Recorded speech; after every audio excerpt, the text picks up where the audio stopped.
está falando aí sobre esses nadas do dia a dia, né? Na convivência diária. E essa é uma dificuldade realmente enorme para a gente, porque a gente trata aqui de problemas gigantescos, né? Como a guerra, como os atributos de Deus, a gente fala muito sobre isso. Mas no dia a dia, muitas vezes, a gente sucumbe nas pequenas coisas, nos nossos relacionamentos, aquela falta de cuidado, de colocar uma palavra, de pensar melhor em como transmitir uma mensagem. Às vezes a gente fala de forma violenta com uma pessoa e nem percebe e vai naturalizando isso no dia a dia. Isso é muito comum.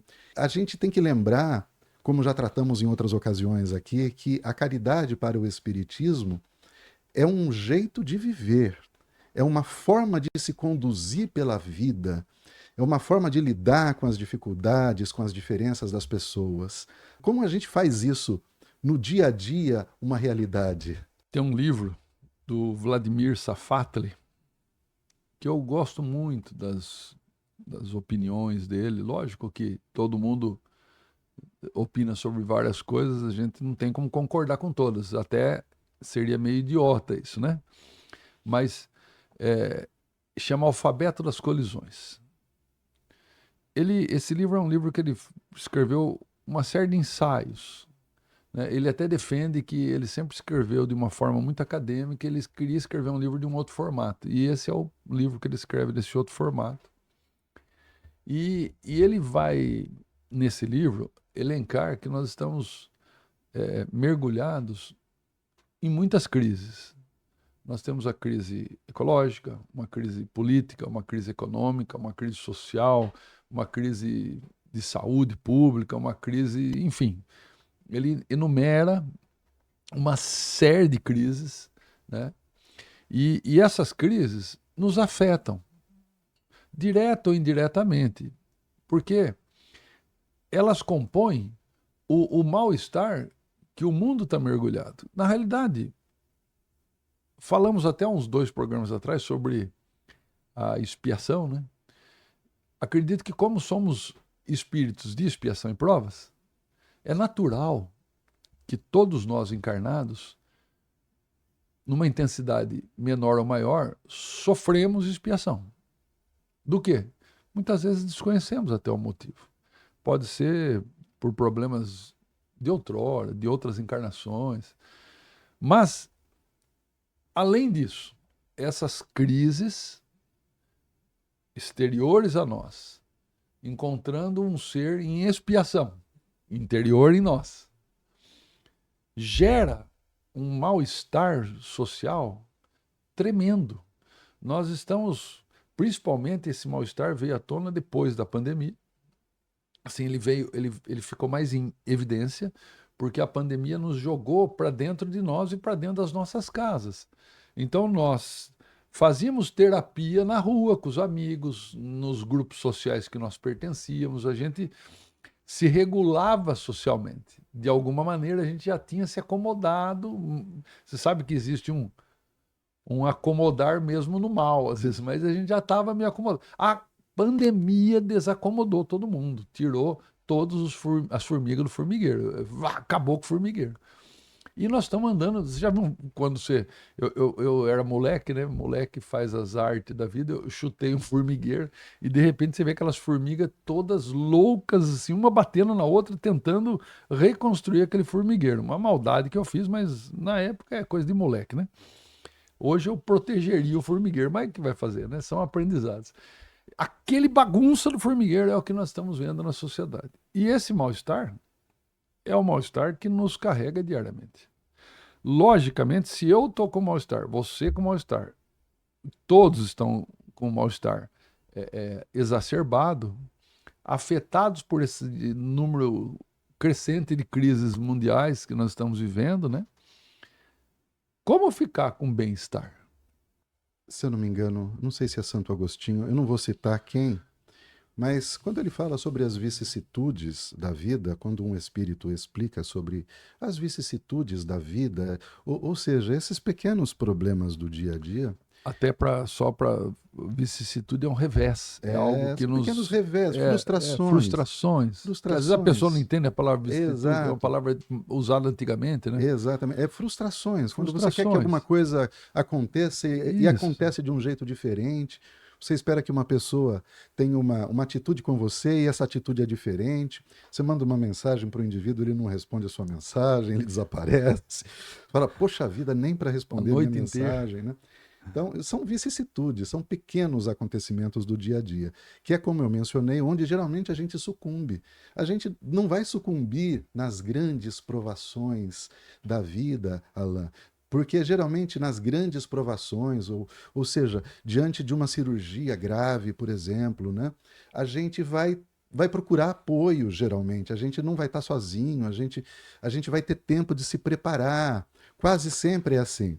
E no dia a dia a gente está despercebido, né? A gente está distraído. Você sempre diz isso. A gente Estamos vivendo. anda distraído por aí e essa distração faz com que a gente, diante dessas situações, não consiga lidar da forma adequada. E esse espírito vai dizer, né, que muito do que nós vivemos, alguma coisa, aliás, do que nós vivemos, tem relação com esse processo de expiação que você mencionou, ou seja, com alguma coisa que eu cometi de engano no passado, né? Quando eu pisei fora do caminho que eu deveria seguir, e agora certas dificuldades fazem parte do meu aprendizado. Mas ele insiste em dizer, esse espírito, que a grande maioria dos problemas que nós vivemos no dia a dia são causados por nós mesmos e são produzidos por nós mesmos no dia a dia. Ou seja, não adianta eu dizer a minha vida é difícil porque eu estou espiando muita coisa. Até o pessoal brinca, eu acho que eu joguei pedra na cruz, né? Porque não é possível. Não é, é nós que estamos produzindo isso. E é importante a gente não se agarrar no espiritismo para tentar explicar as condições, né? Para justificar as coisas como elas são. E a Ou gente tira, estão. ou estão, né? E não se responsabilizar pela mudança que você pode ser na sua vida. A gente se acostuma a tudo, como você mesmo disse, nós nos acostumamos a qualquer tipo de ambiente. Essa é uma característica do ser humano. Saímos da África, fomos morar no gelo, no norte, para depois. Por isso somos o animal talvez racional mais desenvolvido, porque nós nos adaptamos Nos muito. adaptamos e somos uma espécie que habita todos os recantos desse Do planeta. frio ao Do calor, frio ao calor, do ao úmido contrário ao dos seco. animais, que precisam de certas condições, determinados animais, para poder viver. O ser humano não se adaptou a tudo. Então nós nos adaptamos a tudo. E assim também nos adaptamos a uma vida conturbada, a uma vida perturbada, a uma vida cheia de dissabores, uma vida em que você fica o tempo todo contrariado. E você vai achando que isso é natural da vida. E não é natural. É social. Né? Natural é uma coisa que já vem da natureza, que não pode mudar. Um instinto é natural, né? Faz um instinto de sobrevivência, por exemplo, mas a nossa conduta ela pode. E viver num ambiente mais leve, mais agradável, pode ser. Sim, se a gente utilizar esses conhecimentos que nós temos do espiritismo, das causas dos sofrimentos, isso faz toda a diferença na nossa vida, no nosso dia a dia. Eu acho que você está coberto de razão. Só que, veja só, o mal-estar ele tem um lado bom. Schopenhauer ele fala assim que o caos é criador. Não tem como nós nos transformarmos nem individualmente, nem socialmente, quando está tudo bem. Então, o mal, ele é o aguilhão. A gente vai achar essa palavra, né? O aguilhão era um pino que cutucava o boi para ele andar com o carro de boi. Então, o mal é o aguilhão que nos cutuca para nossa movimentação. Porque quando nós estamos numa zona de conforto, a gente não muda, a gente não se esforça. Está numa zona de conforto. Então o mal, ele tem a sua importância. Não é que a gente tenha que criar o mal-estar, não é que a gente tenha que ser o artífice de mais coisas ruins para aquilo mudar. Mas nós temos que aproveitar o mal-estar que a gente sofre para repensar nossa vida, repensar nosso comportamento, repensar nossa relação social, como que está o social. Eu comentei, acho que aqui há pouco tempo, que nós estamos na fase mais difícil de evolução do espírito. Nós antes éramos totalmente ignorantes, errávamos, acertávamos sem consciência disso. Lá na frente, quando espíritos puros, nós vamos fazer o bem porque vai ser a única condição que a gente vai entender fazer. Hoje não. Nós temos como escolher entre o bem e o mal. E a dificuldade está nisso. O que eu vou fazer hoje? A sua colocação é complementar ao que eu falei, mas eu vou chegar num ponto em que eu vou me afastar um pouco da sua visão, que é importante para a gente, né? A gente discutir essas diferenças de interpretação. No que a gente se complementa? Eu acredito que esse aguilhão é necessário, né? Esse cutucão, esse sofrimento é necessário. Mas o que eu mencionei lá atrás é que nós nos acostumamos com isso e acabamos por aceitar que a vida é cheia de problemas e não tentamos mudar esses problemas. Tem gente que vive o dia inteiro nervoso e acha que a vida tem que ser daquele jeito, o dia inteiro perturbado e acha que essa é a nova vida. Essa não é a nova vida. Nesse novo jeito de viver nos adoece. Eu comentava sobre o mundo do trabalho outro dia com um aluno e nós falávamos sobre a diferença do trabalho no passado e do trabalho no presente. E o trabalho mudou no sentido de que hoje existem novas tecnologias. Então, quando as máquinas foram criadas inicialmente, qual era o objetivo? O objetivo era que elas pudessem substituir o homem, deixando o homem, o ser humano no trabalho, deixando mais tempo para que o ser humano pudesse fazer outras coisas. Mas quando você junta a produção de novas tecnologias a uma visão capitalista de lucro crescente, o que aconteceu na prática? Ao invés de você trabalhar menos para que pudesse sobrar mais tempo para você viver a sua vida de essencialmente ser humano, não, você trabalha mais para produzir mais, para acumular mais. Então veja, a gente, quanto mais tecnologia tem, mais a gente trabalha. Quem trabalha com tecnologia sabe muito bem disso, leva o notebook, o celular para todo lado, trabalha 24 horas por dia, quando não está dormindo. Então, isso tem levado a uma vida de transtorno, a uma vida de nervosismo. E isso tem sido aceito como a normalidade. A gente vai comparar, né? Ah, mas o sujeito na roça, ele trabalhava 12 horas por dia. Olha lá. Ele trabalhava das 5 da manhã, a hora que ele acordava, até as 5 horas da tarde. Quando o sol se põe. Quando o sol se põe. Mas aí, o que acontece? Ele ia lá para a roça, ele parava, ele fumava o cigarrinho dele, ele tomava o cafezinho dele, né? Passava alguém lá, ele parava para bater um papo com a comadre, com o compadre, perguntava como que estava a vida, sabia da vida dos outros ali, contava um pouco da vida dele, continuava trabalhando, fazia a sua colheita, capinava onde precisava capinar, não tinha nenhuma pessoa do lado dele falando vai. Você colheu só 10 sacos de manga até agora, você tem que colher pelo menos 20 para dar no mínimo. Quer dizer, ele não tinha essa pressão sobre ele, essa pressão que todos nós estamos submetidos. Agora eu vou falar, é ruim essa pressão? Claro, até determinado ponto ela é boa.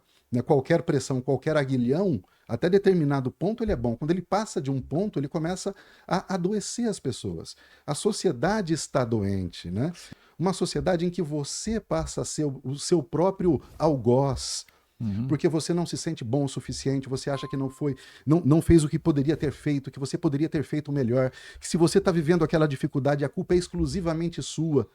E você tira os olhos da estrutura e daquela forma que você vive e fala, não, tem que ser diferente, a gente tem que viver de uma forma diferente.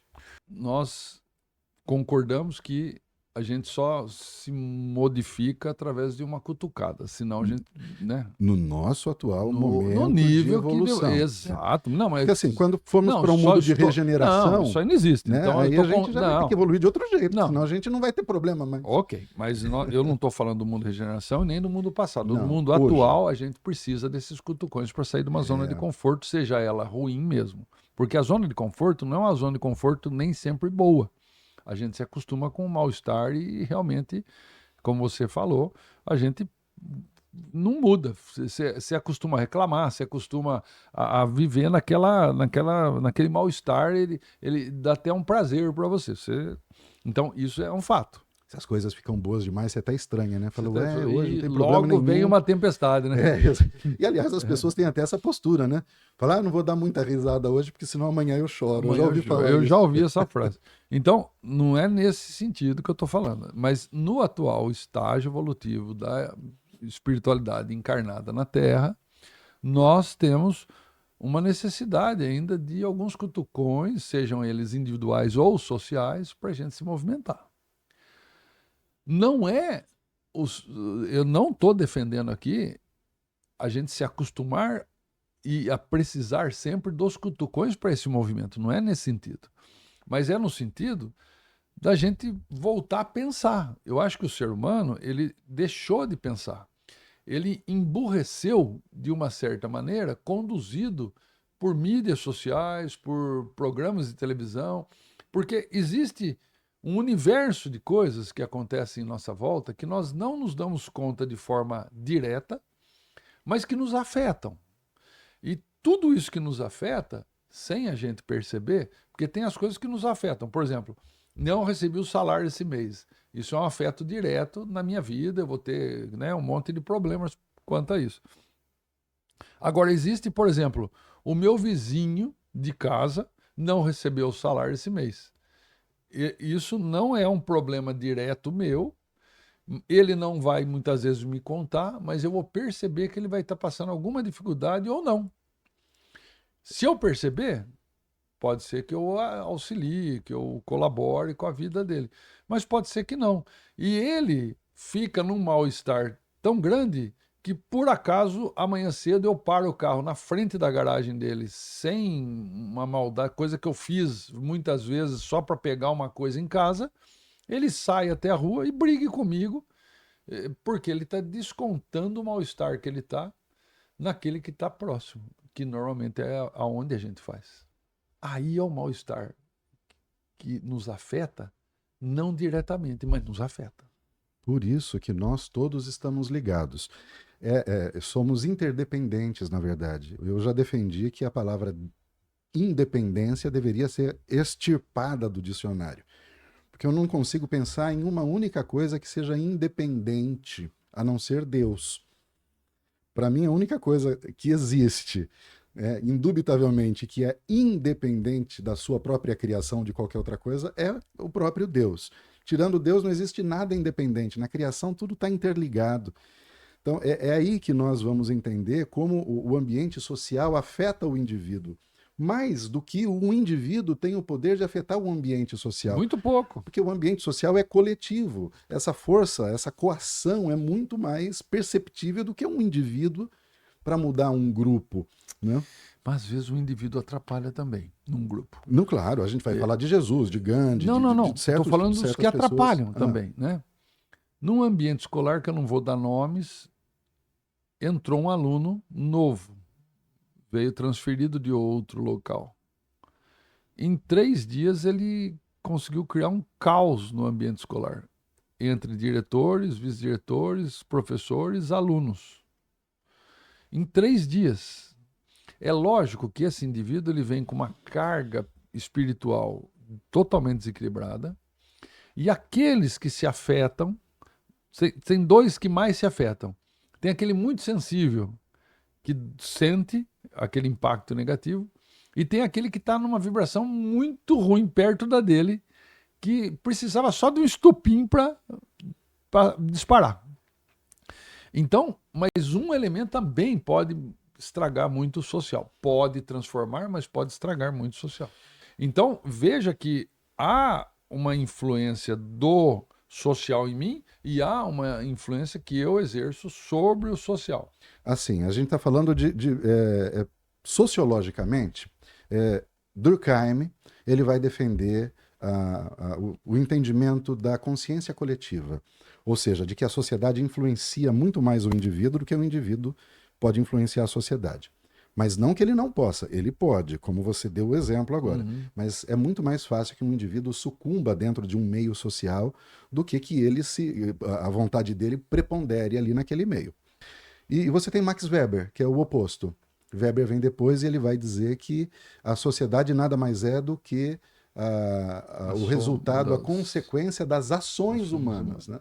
Então, Durkheim vai falar de fato social e Weber vai falar de ação social. Então, as nossas ações é que formam um corpo social, portanto, a sociedade reflete só as atitudes individuais. Aí vem Karl Marx depois, né, que praticamente faz uma junção dos dois. Fala que sim, que a sociedade nos influencia muito. Sobretudo, ele vai falar, a gente está falando de espiritualidade, Marx vai fazer uma abordagem mais materialista, mais ligado às nossas condições de produção, sociais, econômicas, né? A condição de vida prática do dia a dia mesmo. Ele vai falar que essas condições, o trabalho e tudo mais, é isso que forma a nossa consciência. Cada sociedade está relacionado com um tipo de produção, com um tipo de vida que escolhe viver, né? E todas as outras instituições são baseadas nessa estrutura padrão. Então, por exemplo, a igreja, a religião, ela surge a partir daí. Ou seja, uma tribo que vive do lado de um rio vai ter os seus deuses relacionados à água, à fartura do peixe e tudo mais, ou à floresta. Né? Uma cultura que vive nas montanhas vão ter deuses diferentes. Ou seja, a religião, a educação, né, as leis, todas elas acontecem a partir das condições materiais. Mas Marx ele avança um pouco mais quando ele vai falar sobre transformação, né? É Marx que vai falar sobre revolução, sobre mudar as coisas como elas são, e ele vai falar que isso acontece por meio da união das pessoas. Ele vai falar trabalhadores univos, mas quando eles se juntam, eles se associam. Então são associações, são cooperativas, ou seja, para defender determinadas ideias, aí a gente consegue fazer uma transformação social. Nós não conseguimos transformar o mundo sozinhos, mas nós precisamos nos unir àquelas pessoas que têm ideais elevados, se unir em ações em que a gente possa revelar a nossa posição, revelar, criticar as estruturas como elas são, propor soluções e diferenças na vida, de forma que outras pessoas também possam se identificar. E é isso que Kardec, curiosamente, vai desenvolver também em O Livro dos Espíritos, quando ele fala sobre as revoluções. Ele fala que as pessoas que vão adquirindo certa evolução moral vão começando a se insatisfazer com as coisas como são, até que elas se juntam e fazem uma revolução. Mas é claro que essa revolução que Kardec se refere, ele está usando um termo que ficou muito ligado à violência, né, por conta da Revolução Francesa e tudo mais. Mas ele fala de uma revolução no sentido de uma transformação profunda naquela estrutura social. Então, a provocação que a gente sempre faz e que você fez agora também, é olhar para aquilo que você está vivendo e estranhar, não naturalizar. Então, a vida não precisa ser assim. Será que é isso mesmo que eu tenho que viver? Será que eu vou viver perturbado desse jeito? Até quando? Vou preparar minha filha, minha neta chegou aí, né? Será que ela também vai ter que viver nesse mundo perturbado? Não dá para ser diferente? Eu estou feliz realmente do jeito que eu estou vivendo? Será que eu estou me enganando que eu estou feliz? Wilson, a gente não pode se acomodar com o mal-estar, nem pessoal, nem social. Mas ele, se é um motivador da nossa mudança, que seja uma mudança revolucionária no sentido de buscar um equilíbrio a médio, longo prazo, ou longuíssimo prazo, não sei, mas que a gente consiga ser uma ferramenta, um artífice, nem que seja em pequena escala, de uma transformação. Eu tenho usado muito a palavra amor, Wilson. Eu tenho usado muito a palavra amor. Eu tenho um tio que já faleceu, ele era filósofo, ele falava de amorização do planeta. E eu gosto dessa maneira dele falar. Eu acho que a amorização é aquilo que poderia transformar o mundo. Nós olharmos com amor. Amor não quer dizer aceitar tudo, não é isso. Amor não é ficar submisso, também não é isso. Mas é ter um olhar doce sobre as coisas, buscar o entendimento, né, do que está por trás dos motivos de cada um. Mudar esse olhar de julgamento pelo outro. O amor tem que estar acima do nosso ponto de vista. Nós temos que ter um princípio ético em conviver socialmente. Nós temos que ter uma análise do social e da nossa inserção no social muito mais ampla. Porque se eu posso interferir no social e o social interfere em mim, eu tenho que tomar cuidado de como eu estou interferindo nesse social. Eu estou colaborando? Como esse social vai retornar comigo? né? Então, há uma briga de forças entre o que eu faço no social e o que o social faz comigo. E outra, eu tenho que tomar cuidado de não esperar do social que o social resolva a minha vida. Alain, eu vou ler um trecho aqui do Evangelho segundo o Espiritismo, que é uma pergunta que Allan Kardec faz ao espírito de São Luís. Uma pergunta não, na verdade são três. Mas começa assim, olha, ninguém sendo perfeito, é Kardec perguntando, ninguém sendo perfeito, não se segue que ninguém tem o direito de repreender o próximo? Kardec pergunta para São Luís. Ó, já que ninguém é perfeito, como que a gente pode repreender o outro? Então ele pergunta isso. Então, tá certo entender desse jeito? Já que ninguém é perfeito, a gente não pode repreender um ao outro, que é o caso que você falou, por exemplo, uma Isso. repreensão de uma reunião ali que o indivíduo não foi. Aí São Luís responde, olha, certamente que não. Certamente que não. Pois cada um de vós deve trabalhar para o progresso de todos, e, sobretudo, dos que estão sob a vossa tutela. Ou seja, ele diz claramente que sim, mesmo sendo imperfeitos, nós temos o direito de repreender o próximo. Olha que interessante, mas vamos seguir. Então, eu acho que essa visão foge daquela ideia de alienação total, porque uma coisa é você ter um olhar indulgente, e outra coisa é você não ser capaz de reconhecer que aquilo está errado. Porque como que vai corrigir algo? Não, porque se a gente adotar uma postura assim, extremada, cada um está no seu tempo, deixa ele e tudo mais, ele vai continuar agindo daquele jeito, não vai ter nenhuma consequência para ele, como ele se educa. A educação não vem da consequência dos seus atos? O que demonstra com suas palavras e em todo o seu viver é que antes de tentar corrigir os outros, deve o homem corrigir ou pelo menos esforçar-se por corrigir os seus. A gente se corrige. Será repreensível, é a segunda pergunta, eu não vou ler a resposta inteira, tá? Mas aqui, será repreensível observar as imperfeições dos outros, quando disso não possa resultar nenhum benefício para eles, e mesmo que não as divulguemos? Será repreensível observar as imperfeições dos outros. Vamos, se a gente está reunido aqui e a gente vai Sabe o falar, fulano? sabe o fulano lá? Você viu o que ele fez? Rapaz, aquele cara lá é um desbocado mesmo e não sei o quê. Sendo que não possa resultar nenhum benefício para eles. A gente está falando do fulano que não está aqui e não vai beneficiar o fulano em nada, porque somos só nós que estamos falando. E mesmo que não as divulguemos, ou seja, mesmo que eu não torne isso público, fica só entre a gente aqui, mas a gente está falando sobre o fulano. Uma pergunta interessante, não é? Luiz responde que depende da intenção. Se essa observação das falhas for para o aprendizado pessoal, para evitá-las em si, corrigindo-as, se tiver, só pode ser benéfica essa atitude. Terceira pergunta. Há casos em que seja útil descobrir o mal alheio? Vou falar uma coisa para você que o fulano fez. E aí você fala: não, não, não. Não quero saber. O que eu vou fazer com essa informação? Porque a gente está falando de um terceiro. Olha, tudo que eu estou colocando aqui é um assunto que Kardec tratou lá, mas é muito atual. Uhum. É muito atual. A caridade bem compreendida deve sempre falar mais alto na análise das consequências desse mal. Se as imperfeições de uma pessoa trouxerem prejuízos somente a ela, não existe nenhum motivo para divulgá-las. Pode-se tentar conversar com ela, sem imposição, com raciocínios claros, inspirados pelo amor, pela amizade, se ela o permitir. Mas comentar com outros, divulgar a quem quer que seja, é agir contra a caridade. O seu próprio viver vai lhe mostrando essas imperfeições e dando-lhes oportunidade de corrigir-se quando ela quiser. Eu me lembrei de Sócrates e das três peneiras.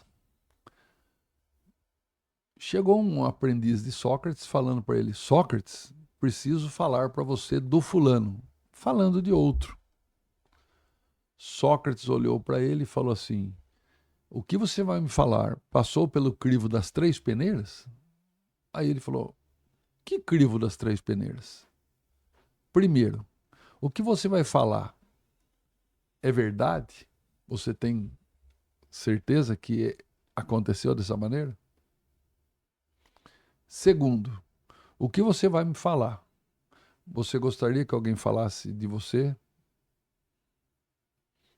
Terceiro, o que você vai falar vai melhorar a pessoa que você vai falar e a nossa relação? Se passou pelos 3 crivos, continue falando. Se não passou, não continue mais falando. Não nos interessa. Então veja como isso vem nessa direção, porque não é que nós não podemos falar de algumas coisas, não é isso. Nós podemos, mas com qual intenção? Né? Então existe uma intenção maior, uma intenção menor. Se a intenção é o bem social, coletivo e até do outro, muito que bem. Lá na empresa, eu cheguei a ter uma empresa com muitos funcionários, hoje estamos em poucos, então isso acontece menos. Mas numa empresa grande, virava, mexia, aparecia um, Alan, preciso falar uma coisa do fulano para você. Falei, tá bom, então chame o fulano e vem aqui falar. Não, mas como que eu vou chamar o fulano? Falei, mas não é dele que você vai falar? Nós temos que dar o direito para ele se defender. Não, mas não posso. Não, então eu não quero saber. E eu fui cultivando essa postura, acabou a fofoca, pelo menos comigo. Se tinha, era entre eles e eu não sabia. Então a gente tem que ter uma posição firme quando a gente tem pessoas tuteladas por nós. Não é que a gente tenha que ficar tolerante ao intolerante, não é isso. Isso no começo da pandemia eu tive uma intercorrência com um grande amigo e fui com ele intolerante e ele comigo intolerante. E eu fui estudar muito sobre tolerância. E eu não vou lembrar agora o nome do livro. Eu Karl Popper. Não. É Karl Popper que Não, eu peguei um livro de um pastor americano, protestante, e o título do livro é Não Seja Tolerante com Intolerante. Esse nome me chamou a atenção, porque eu estava lendo sobre a tolerância e eu fui ler. Então ele fala, e eu concordo com ele, que o intolerante, ele é um problema social. Não é que a gente tem que ser tolerante totalmente de tudo, principalmente com esse intolerante. Esse intolerante, ele atrapalha o meio. Então, peraí, o que é ser tolerante? Tolerante é aceitar que o outro é diferente, aceitar que o outro tem um outro ponto de vista, aceitar que o outro tem um outro problema. Mas eu tenho também que desenvolver uma empatia por esse processo. Eu tenho que tentar me colocar no lugar do outro e tentar... É impossível, praticamente falando, mas eu tenho que fazer um esforço de me colocar no lugar do outro para poder tentar imaginar o porquê daquela ação, porquê daquele movimento, porquê daquela fala. Esse é um processo que socialmente funciona bem, e se funcionar e todo mundo tiver imbuído de uma boa vontade do social melhorar e de se melhorar individualmente, a gente consegue ter grandes ganhos nesse grupo, se o grupo tiver imbuído disso. Mas a crítica social que eu faço é: as pessoas estão imbuídas do que hoje? Egoísmo. De ganhar dinheiro. Egoísmo. Ganhar dinheiro, comprar, gastar e consumir. Esse é o objetivo. É uma sociedade da capital, do consumo. É a sociedade do consumo, do cansaço do consumo. Uhum. É realmente uma necessidade de virar a chave, de olhar para outros valores. Só que quando a gente faz isso, a gente meio que sai fora da casinha, né? E isso não é o que as pessoas esperam da gente. E muitas vezes a gente não faz isso por conta disso. Por conta dessa expectativa, pertencimento, social, né? Pertencimento, você faz parte de uma sociedade. Então você vê que é uma problemática que não é fácil de resolver. Não. Mas é importante a gente estar trazendo à tona esse assunto, mesmo não chegando numa conclusão, mesmo chegando até...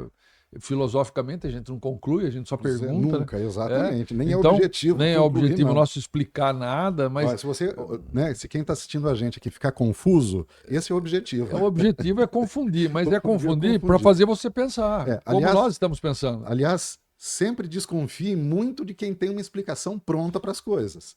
Né? Isso já é o primeiro ponto que a gente tem que citar, né, Alan? Desconfie das certezas. Desconfie das certezas. Olha, é muito certo isso daí, o cara te dá uma resposta prontinha, enlatada para aquele problema. Não, isso aí eu sei, isso aí eu sei. Isso aí é assim. Não, é assim. Não, essas pessoas são perigosas. São pessoas que a gente tem que tomar cuidado. Nós não temos certeza de nada que nós estamos falando, mas nós estamos com a nossa intenção do espiritismo sem censura, nós estamos tentando levar o espiritismo para um questionamento crítico social, da sua presença, da sua participação social e da sociedade interferindo em você. Como que nós, porque nós estamos inseridos numa sociedade, querendo ou não querendo, como nós afetamos essa sociedade, como nós somos afetados, nos deixamos ser afetados pela sociedade, como nós fazemos desse ambiente um ambiente de cura coletiva, né? Porque o mal-estar, quando feito e colocado em evidência, como nós estamos fazendo aqui, ele é para trazer cura. Cura de processos psicológicos, não que eles tenham cura definitiva, mas cura no sentido de entendimento, de aceitar uma condição, de ter mais jogo de cintura, de pensar mais em agir, né? A gente não pode ser manipulado, conduzido o tempo todo. Nós precisamos ser críticos com o objetivo de melhora. Se eu tivesse que citar numa lista qual é o item mais importante para a gente combater na sociedade, baseado na vida, nos exemplos que Jesus nos deu, porque ele é o nosso modelo, eu diria a hipocrisia. Que ele já combatia. Que ele combatia. Por sinal, o único combate dele. O único, assim, o combate mais evidente dele mesmo, ele evidenciou: ai de vós, escribas, ai de vós, fariseus, ai de vós. Ele foi muito contundente nesse ponto. Então, se eu tivesse que chutar um ponto, é a hipocrisia. E é por isso que nós falamos disso hoje. A caridade é uma forma de viver, é um jeito de viver. Então, como nós nos conduzimos como espíritas, sabendo desses valores imortais e tudo mais, como é a nossa conduta no dia a dia, como é esse cuidado, esse capricho, esse zelo, esse verniz social mesmo com o outro. Então, no dia a dia, né, Alain? Eu acho que isso é muito importante. Vai mandar uma mensagem para alguém? Releia. Pensa. Não manda na hora, espera, manda no outro dia de manhã. Você vai responder à noite, responde no outro dia pela manhã. Eu tenho um endereço no WhatsApp com o meu nome que eu criei. Eu criei um contato para mim. Então, quando eu quero mandar alguma coisa difícil, dura, tal, bom, primeiro coisas duras eu não escrevo, eu falo com a pessoa. É muito mais fácil dela entender o meu ponto de vista. Eu procuro deixar claro o meu ponto de vista, né? E aí deixo aberto para a pessoa também deixar claro o ponto de vista dela. Mas se eu vou escrever alguma coisa que eu acho que pode ser duplamente interpretado, eu mando para mim. Eu mando para mim e deixo lá no banho-maria até o outro dia, porque daí eu tô já mais descansado, tô com outra energia, vibração, leio aquilo e 90% eu apago e jogo fora. E eu acho que só para a gente assim, chegar não a uma conclusão, mas chegar ao fim da nossa reflexão, não estamos sozinhos, né, meu amigo? Não, a gente sozinhos. Tem uma espiritualidade. Nós que somos espíritas acreditamos, né? Tem todo um aparato no mundo invisível, mas que estão o tempo todo nos auxiliando, ou pelo menos tentando nos auxiliar. Vai depender da nossa ou pelo vibração, menos né? à disposição para começar esse processo de auxílio. E aí entra a prece, né? A meditação, a prece no sentido da conversa mesmo, com esse ser maior que você acredita, que está em todas as coisas, que o pensamento ordena todas as coisas, que você quer se alinhar a ele. Fala, olha, me ajude a me alinhar. Me ajude a hoje ser só um pouquinho melhor do que eu fui ontem. Me ajude hoje a não errar, porque eu vou errar com certeza, mas a não cometer os mesmos erros que eu cometi ontem, que eu tenha a capacidade de identificar o que precisa ser mudado, discernimento para poder mudar de verdade. E eu tenho certeza, Alain, que se a gente pede desse jeito e com coração de verdade, nós somos acompanhados. Sim, porque nós atraímos o bem, porque há um propósito de tudo isso, que é buscar a evolução de cada um, de cada espírito. Há um cuidado com cada espírito. Só que só há apoio espiritual quando a gente se dispõe a essa evolução, quando a gente arregaça as mangas e faz o nosso trabalho, quando a gente faz tudo que está no nosso alcance e permite daí que o plano espiritual colabore nessa empreitada. Quanto ao que a gente faz no dia a dia, é difícil, né? Em outra ocasião a gente vai abordar aqui as questões éticas, né? Como definir o que é bom e o que é mal. Mas, de uma forma resumida, né, Alain? Você vai decidir alguma coisa? O que importa mais? É a sua intenção ou é a consequência? Pense nas duas coisas. Sim. Pense nas duas coisas. Pondere. Pondere. Pondere a sua intenção por trás. Por que eu faria isso? Qual é o meu objetivo? Qual é a consequência disso? Isso vai trazer, vai beneficiar mais alguém? Só está beneficiando a mim isso? É egoísmo? Está beneficiando outros? Então procure equilibrar tanto as suas intenções quanto as consequências dos seus atos. E a gente poderia dizer que distraídos vamos vivendo, que vamos a gente vivendo, possa né? acordar Que possa e acordar sair dessa um pouco dessa distração. distração Exato. e viver mais consciente numa autotransformação, né? Obrigado pela conversa, viu? Até a Grande próxima, meu papo. amigo.